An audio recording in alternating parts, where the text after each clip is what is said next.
I'd have been scared to death. At least it missed Elisha. Anyway, the hole is still there, and there's a little sign explaining all about it. The bullet hole house is on all the maps of Concord, and tourists are always stopping to take pictures of it. They take pictures of everything in our town.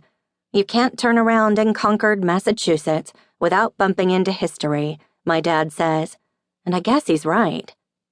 The front door opens and someone runs out, but it isn't a Minuteman and it isn't a redcoat. It's only Kyle Anderson. He swats me on the head as he passes my seat. It's more of a big brother swat than a mean swat, though. I've known Kyle since I was in diapers. "Hey, Emma," he says. "Hey, Kyle."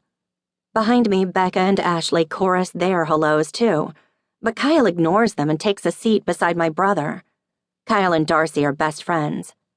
The bus lumbers on, round white-steepled Monument Square and on past Sleepy Hollow Cemetery, where all the famous people of Concord are buried, patriots and soldiers, and writers like Henry David Thoreau and Ralph Waldo Emerson and Nathaniel Hawthorne and Louisa May Alcott. As we swing on to Old Bedford Road, the final leg of the bus ride to Walden Middle School, I start to feel sick. The butterflies in my stomach feel more like a herd of buffalo, and I'm worried I might throw up like I did the first day of kindergarten. My mother loves to tell the story of how when she dropped me off in the classroom that day, my teacher leaned down to say hello, and I was so nervous I threw up all over her shoes. "Emma really made a splash," is my mother's punchline. It always gets a laugh.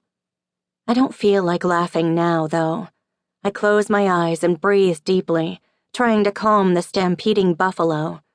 I can only imagine the impression I'll make on my first day of middle school if I walk into the classroom and barf. It doesn't help that I can hear Becca and Ashley whispering about my skirt again. I feel my face grow hot and wish for the millionth time that my mother hadn't made me wear it. It's pretty and everything and nearly brand new, but still it's a hand-me-down.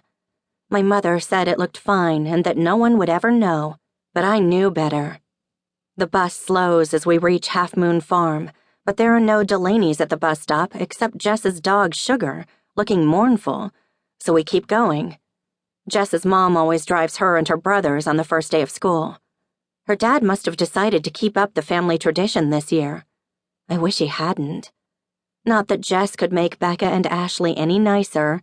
That would take complete personality transplants, but it always makes me feel better having my best friend around.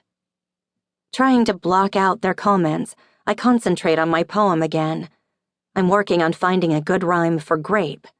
Ape, cape, tape, when we pull up in front of the middle school. Mom made Darcy promise to take care of me this morning, and he herds me confidently through the crowded lobby. Everybody's pushing and shoving as they crowd around the lists posted on the wall by the office. Darcy runs his finger down the 6th grade homerooms and jabs at my name when he spots it. "Miss Morales, 6C, he says. I must look panicked because he smiles at me and pats my shoulder. Darcy is pretty nice for a brother. "Don't worry," he tells me, "you'll like her." "How about Jess?" He looks at the list again, then shakes his head. "Sorry, Em, she's in 6B with Mr. Flanagan, but he's a good dude, too." As Darcy steers me down the hall towards 6C, I console myself with the thought that Jess and I will still probably see each other for most of our classes. We're both in all the advanced groups. "Have fun," my brother says, leaving me at my homeroom door. I nod weakly, still feeling nauseous. No one pays me the slightest bit of attention as I walk in. They're all too busy looking for their name tags. I circle the desks nervously, hunting for mine. Great. Miss Morales put me right across from Megan Wong.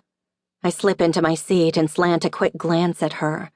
Megan is flipping her perfect shoulder-length black hair around and showing off her new earrings to Ashley and Becca. She must have gotten her ears pierced over summer vacation. Jen Webster arrives and comes over to join them. The 4 of them travel in a pack like wolves. The Fab Four, Darcy calls them. They like it when he says that. That's because they like my brother. Darcy's a jock, and the girls all think he's cute and call our house all the time to talk to him.